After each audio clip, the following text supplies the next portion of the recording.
আমার অমৃত সন্ধানে চ্যানেলে তোমাদের স্বাগত। আজকে আরেকটা নতুন রিডিং করতে চলেছি স্যাজিটেরিয়াস সানমুন রাইজিং অ্যান্ড ভেনাসের জন্যে। এই রিডিংটা ছোট্ট এবং ভেরি ভেরি ইন্টারেস্টিং হতে চলেছে, কারণ বন্ধুরা এটা দিওয়ালি স্পেশাল বা কালী পুজো স্পেশাল রিডিং হতে চলেছে। তার আগে সবার আগে বলে দিই, থ্যাংক ইউ স্যাজিটেরিয়াস আমার চ্যানেলটাকে সাপোর্ট করার জন্য, সাবস্ক্রাইব করার জন্যে। তোমাদের ভালোবাসার জন্য অসংখ্য অসংখ্য ধন্যবাদ।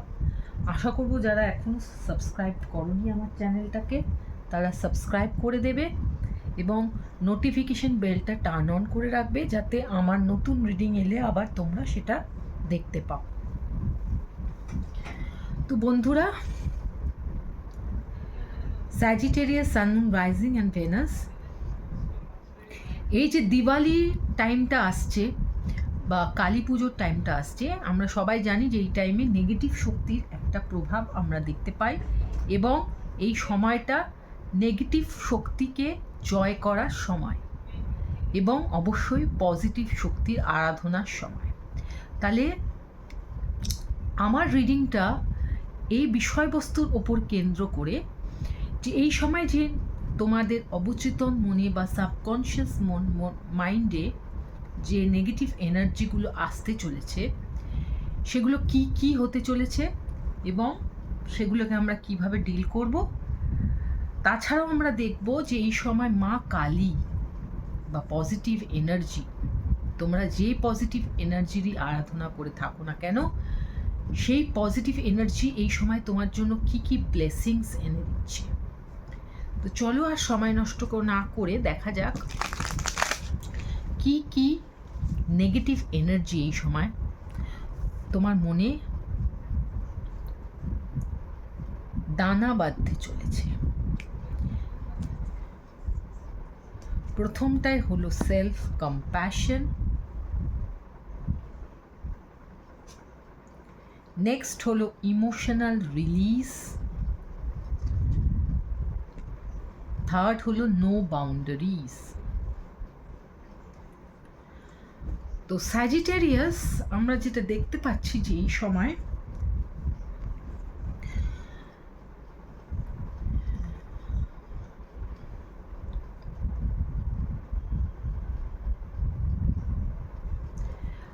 তোমার মনের ভেতর বা তোমার ভেতর যে যে অক্ষমতাগুলো তোমার রয়েছে সেই অক্ষমতাগুলোকে নাও তুমি অ্যাকসেপ্ট করতে পারছিলে না এতদিন, বা ওই সময় অ্যাকসেপ্ট করতে কষ্ট হবে তোমার। দেখো, অক্ষমতা আমাদের সবার মধ্যেই রয়েছে, আমরা কেউই পুরোপুরি সক্ষম নই কোনো ব্যাপারে।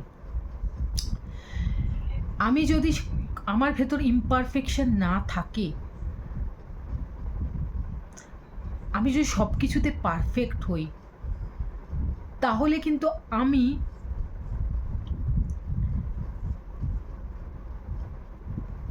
সেই উচ্চতর পজিশনে পৌঁছাতে পারবো না। সেই পজিশনে আমি তখনই পৌঁছাবো যখন আমি আমার ভুল ভ্রান্তিগুলোকে জানতে পারবো, শিখতে পারবো, তখনই আমি টোটালি 100% কারেক্ট হতে পারবো এবং আমার গ্রোথ তখনই 100% হবে। অনেক সময়তে তোমরা দেখবে যে বাই লাক বা অন্য কোনো কারণে খুব ছোটোবেলায় অনেকে অনেক কিছুতে সফল হয়, কোনো কিছুতে একবারে সফল হয়ে যায়, তখন দেখবে তার মধ্যে কিন্তু একটা অ্যারোগেন্স ভাব তৈরি হয়, কারণ সফল হওয়ার সঙ্গে সঙ্গে তার কনফিডেন্স লেভেলটা অনেক হাই হয়ে যায়। কিছুদিন পরে দেখতে পাবে যে তার এই যে কনফিডেন্স লেভেল এত হাই, সেই হাই কনফিডেন্স লেভেলের জন্য তার অ্যারোগেন্সিটা এত বেড়ে গেছে, নিজের প্রতি আত্ম অহংকার এত বেড়ে যায় যে সেইটাই তার কাল হয়ে যায়। সে পরবর্তীকালে ফিউচারে ভবিষ্যৎ জীবনে সেই লেভেলের গ্রোথটা সে আর পায় না, সেই একবারই সে পায়। ম্যাক্সিমাম ক্ষেত্রে আমরা এটা দেখেছি। জিত যদি আগে হয়ে যায়, কিছু কষ্ট না করেই, কিছু দুঃখ কষ্ট না দেখে, হারকে অ্যাকসেপ্ট না করেই আমি যদি জিততে থাকি, তাহলে সেই জেতার অনুভূতিটা বা জেতার সময়টা খুব কম সময়ের জন্য হয়। উল্টো ক্ষেত্রে দেখা যায় যে যারা ধীরে ধীরে নিজের ভুল শিখতে শিখতে, হারতে হারতে শিক্ষার মাধ্যমে বড় হয় বা উন্নতি করে, তাদের উন্নতিটা অনেক দিন ধরে তারা সেটা উপভোগ করে বা দেখতে পায়। তো এক্ষেত্রেও তোমাকে বলা হচ্ছে যে তোমার ভেতরে যে অক্ষমতাগুলো রয়েছে, যে নেগেটিভিটিগুলো রয়েছে, সেগুলোকে না তোমার অ্যাকসেপ্ট করে নেওয়া উচিত এবং সেগুলোকে ট্রান্সফর্ম করে শক্তিতে পরিণত করা উচিত। যে এই জিনিসগুলো আমি অক্ষম, আমি এইগুলোকে ঠিক করব, আমি হার্ডওয়ার্ক করব, আমি কারেকশন করব আমার লাইফের যেই ভুল জিনিসগুলো, এবং তারপর আমি ছোট্ট ছোট্ট পায়ে এগিয়ে বড় স্টেপ নেব। একবারে বড় স্টেপ নেওয়া যায় না। এখানে দেখতে পাবে দুটো মেয়ের চিত্র, একদিকটা নেগেটিভ, একদিকটা পজিটিভ, একদিকে আলো আছে, একদিকে অন্ধকার আছে। দুজনে কিন্তু দুজনের হাত ধরে রয়েছে, দুজনের চুলটাও কিন্তু একসাথে বাঁধা, মানে কোথাও কিন্তু এরা একে অপরের সঙ্গে বেঁধে রয়েছে। দুটো আলাদা মানুষ, কিন্তু কোথায় যেন একটা ইউনিটি রয়েছে। সেটা কোথায় রয়েছে? অ্যাকসেপ্টেন্সে রয়েছে, যে স্বীকার করা। যে অন্ধকারে রয়েছে সেও যেমন জানে যে তার আরেকটা দিক হলো আলো, তেমনি আলোও জানে তার আরেকটা দিক হলো অন্ধকার। তাহলে আমার জীবনে অন্ধকারও যখন আসবে, আমি জানবো যে আমার জীবনে আলোও আসতে চলেছে।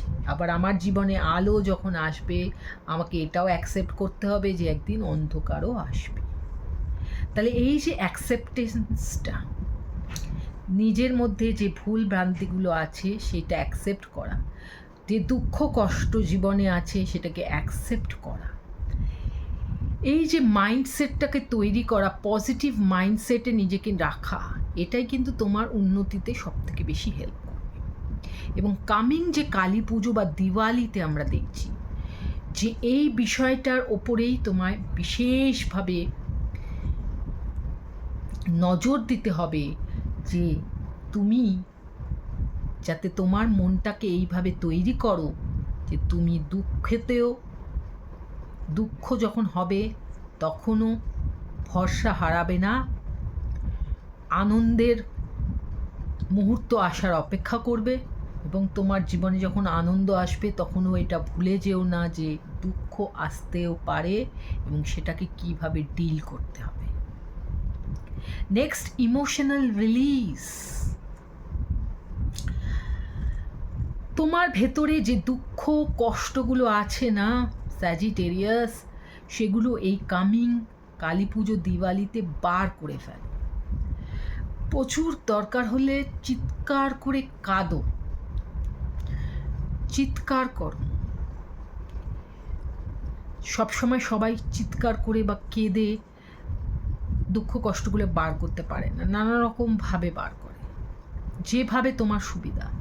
কিন্তু সেই ইমোশনগুলোকে বার করো, দরকার সেই ইমোশনালগুলোকে রিলিজ করা, হিল করা।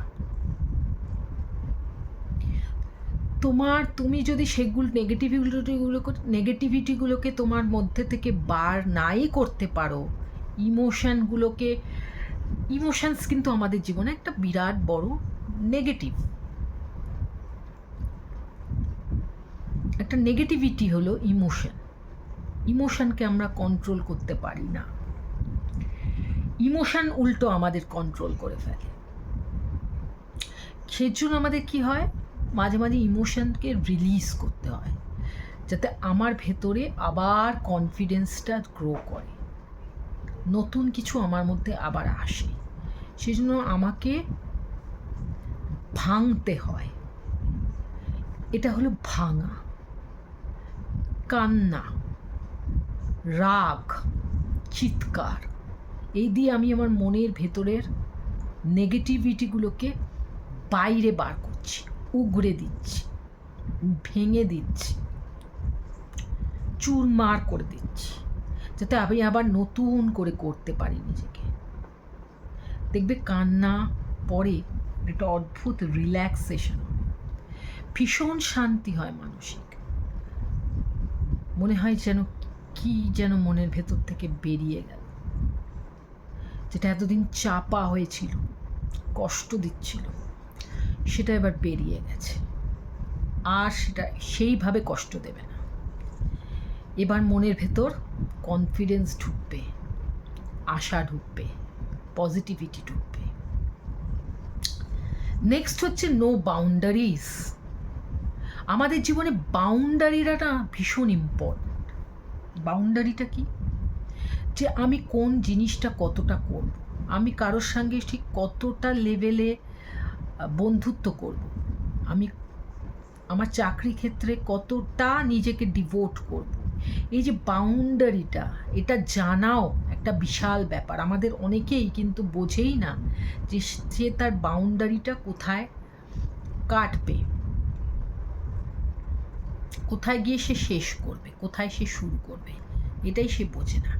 কোনো একটা মানুষের সঙ্গে কতটা অবধি আমি মিশবো, কোনো একটা বিষয়কে নিয়ে আমি কতটা ভাববো, কোনো একটা কিছুর জন্য আমি কতটা লড়বো, এই বাউন্ডারিটা ঠিক করাটা একটা বিশাল ব্যাপার। এটা কিন্তু অধিকাংশ মানুষের পক্ষে খুব কষ্টকর হয়ে দাঁড়ায়।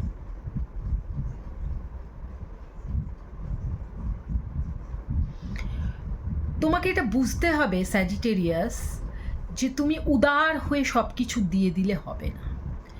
তোমায় কোথায় গিয়ে বাউন্ডারিটা রাখতে হবে, কোথায় তোমার নিজের জন্য ভাবতে হবে, যে কতটা তুমি অপরকে দেবে, কতটা তুমি নিজের জন্য রাখবে।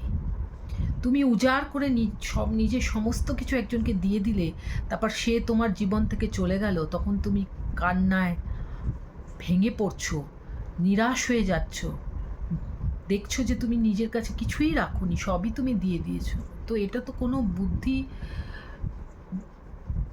বুদ্ধিমত্ত লোকের কাজ নয়। তোমাকে আগে থেকেই সেই বাউন্ডারিটা সেট করতে হবে, যাতে সেই মানুষটা তোমার জীবন থেকে চলে গেলে তোমার যাতে কষ্ট না হয়, সেই চাকরিটা তোমার লাইফ থেকে চলে গেলে তোমার যাতে কষ্ট না হয়, জীবনের যে কোনো পদক্ষেপে তোমার যাতে কষ্ট না হয়, তুমি সেই খেয়ালটা তোমাকে রাখতে হবে। নিজের ওপর সেলফ কেয়ার করতে হবে, সেলফ রেসপেক্ট রাখতে হবে। আশা করি আমি বুঝতে পারিয়েছি। এবার দেখা যাক কি কি ব্লেসিংস মা কালী তোমাকে দিচ্ছে, বা যে পজিটিভ এনার্জির আরাধনা তুমি এই সময় করবে, তার থেকে তুমি কি ব্লেসিংস পেতে চলেছো এই সময়কালে। Confront, well deserved reward, flow. তো স্যাজিটেরিয়াস বন্ধুরা, আমি যেটা দেখতে পাচ্ছি, যে দেখো এখানেও 9, এখানেও 9, এখানে 10, বিউটিফুল। তুমি 999 দেখতে পাও, এবং তোমার জীবনে অদ্ভুত কমপ্লিশন আসতে চলেছে। নাম্বার 10 হলো কমপ্লিশনের কার্ড। তো তিনটে যে ব্লেসিংস আমি দেখতে পাচ্ছি, অপূর্ব সুন্দর ব্লেসিং স্যাজিটেরিয়াস, এক তো তুমি নিজেকে কনফ্রন্ট করতে পারবে এই সময়কালে, নিজের যে রিয়ালিটিটা, সত্যতাটা, সেটা তোমার সামনে তুলে ধরবে তোমার ঈশ্বর মা কালী, যে এইটা হলো তোমার রিয়ালিটি। তুমি যদি কোনো ভুল ভ্রান্তির মধ্যে থাকো তাহলে সেটা এই সময় কেটে যাবে, তুমি নিজের রিয়ালিটিটা দেখতে পাবে। কোনো ওয়েল ডিজার্ভড রিওয়ার্ড যেটা তোমার জন্য এতদিন ধরে অপেক্ষা করেছিল সেটা তুমি এই সময় পেতে চলেছ, এবং কোনো কাজ যেটা এতদিন ধরে হচ্ছিল না সেটা পুরো কমপ্লিট হতে চলেছে এই কামিং কালী পুজোয়, দিওয়ালিতে। তুমি ভীষণ ভীষণ খুশি হতে চলেছ, ফিলিংস একটা আসতে চলেছে কমপ্লিশনের, যে হ্যাঁ, মনের মধ্যে একটা শান্তি, যে এতদিন পরে আমি এটা সফল হয়েছি। কনফিডেন্স লেভেল তুঙ্গে দেখছি। দারুণ 3টে ব্লেসিংস। অবশ্যই এই সময় তুমি ওয়াটার সাইনের সঙ্গে ডিল করতে পারো, cancer, Scorpio, Pisces. Confidence, strength দেখতে পাচ্ছি। লিওর সঙ্গে ডিল করতে পারো।